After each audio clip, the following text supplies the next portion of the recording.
আসসালামু আলাইকুম ওয়া রাহমাতুল্লাহি ওয়া বারাকাতুহু।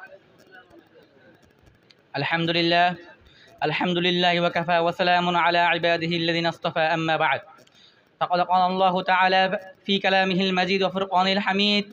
আউযু বিল্লাহি মিনাশ শাইতানির রাজীম। বিসমিল্লাহির রহমানির রহিম। কুল জাআল হাক্কু ওয়া যাহাকাল বাতিল ইন্নাল বাতিলা কানা যাহুকা। সাদাকাল্লাহুল আযীম। وقال النبي صلى الله عليه وسلم أنا خاتم النبيين لا نبي بعدي أو كما قال عليه الصلاة والسلام। আলহামদুলিল্লাহ, মাকতাবে আবু হানিফা রাহমাতুল্লাহ আলাইহি কর্তৃক আয়োজিত আজকের এই শিক্ষা সেমিনারের বিজ্ঞ বিচারক মণ্ডলী ও আমার সামনে উপবিষ্ট এলিম পিপাসু একজাক ছাত্র ভাইয়েরা, আমরা সকলে এসে মহান রব্বুল আলামিনের দরবারে উচ্চ আওয়াজে উচ্চ কণ্ঠে কালিমা শুকর আদায় করি যে মহান রব্বুল আলামিন আমাদেরকে দীর্ঘ এক সপ্তাহ অতিবাহিত করার পর আজকে একটি দিনই শিক্ষায় মজলিসে আসার এবং বসার তৌফিক দান করেছেন। এই জন্য আমরা সকলে এসে মহান রব্বুল আলামিনের দরবারে উচ্চ আওয়াজে উচ্চ কণ্ঠে কালিমা শুকর আদায় করি বলে আলহামদুলিল্লাহ। মাকতাবের পক্ষ থেকে আমাকে বক্তৃতার বিষয়বস্তু দেওয়া হলো হিজবুত তাওহীদ সম্পর্কে। ইনশাআল্লাহ আল্লাহ চাইতো আমি এই সম্পর্কে কিঞ্চিত কিছু আলোচনা করব। প্রিয় সাথী ভাইয়েরা, হিজবুত তাওহীদ সম্পর্কে আমরা অনেক কিছুই জানি। হিজবুত তাওহীদ হলো একটি বাতিল ফেরকা। সর্বযুগে বাতিল ফেরকা ছিল এবং এই যুগে অনেকগুলো বাতিল ফেরকা রয়েছে, তার মধ্যে একটি হলো হিজবুত তাওহীদ। বাতিল ফেরকা সম্পর্কে আল্লাহ রাব্বুল আলামিন কোরআনে পাকে বলেন, কুল জাআল হাক্কু ওয়া যাহাকাল বাতিল ইন্নাল বাতিলা কানা যাহুকা। হে নবী, আপনি বলুন, বাতিল হক যখন এসেছে বাতিল তখন ধ্বংস হয়েছে, নিশ্চয় বাতিল হলো ধ্বংসশীল। প্রিয় সাথী ভাইয়েরা, বাতিল যখন নমরুদের পুনঃদাপট নিয়ে এসেছিল, হক তখন ইব্রাহিম আলাইহিস সালামের সহায় সম্বলহীন রূপে এসেছিল। বাতিল যখন ফেরাউনের দাম্ভিক রূপে আত্মপ্রকাশ করলো, হক তখন আবির্ভূত হয়েছিল হযরত মূসা আলাইহিস সালামের ভূষণে।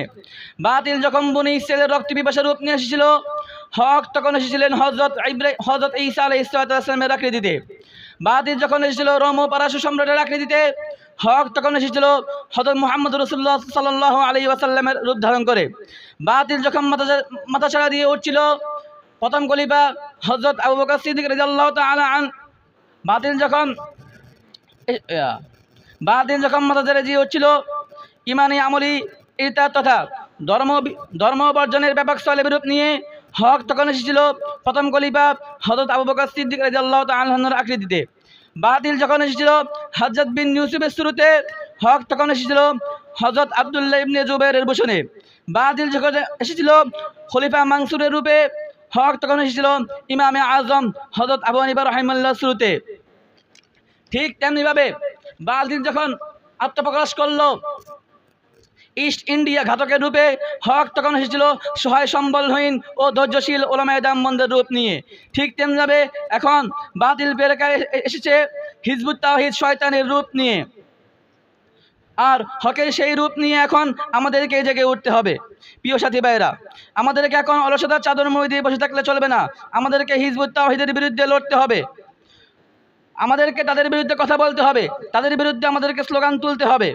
হিজবুত তাওহীদের বর্তমান আমির সেলিম, সে তার এক বক্তৃতায় বলে যে যখন মানুষ নামাজের জন্য আযান দেয় তখন মানুষ কেন নামাজের জন্য এত তাড়াহুড়া করে। তার কথা হলো, মানুষের উপর কোনো নামাজ ফরজ হয়নি, নামাজ শুধু ওই সকল লোকের উপর ফরজ হয়েছে যারা কিনা শুধু জিহাদ করে। বলেন না নাউযুবিল্লাহ। অথচ আল্লাহ তাআলা কোরআনে কারিমে স্পষ্ট ভাষায় বলেছেন, আকিমুস সালাহ, তোমরা নামাজ প্রতিষ্ঠা করো। নামাজ নিয়ে এরকম কটূক্তি করে। শুধু তাই নয়, ইসলামের আরও অনেক বিষয় নিয়ে তারা কটূক্তি করে। তাদের এই কটূক্তির কথা আমরা আমাদের সহায় সম্বলহীন মানুষের নিকট পৌঁছে দিতে হবে।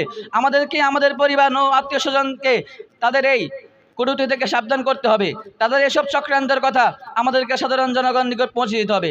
আমি সংক্ষিপ্ত সময় যে আলোচনা করেছি, আল্লাহ তাআলা আমাকে এবং আপনাদের সবাইকে বুঝার তৌফিক দান করুক। ওয়া আখির দাওয়ানা আলহামদুলিল্লাহি রাব্বিল আলামিন।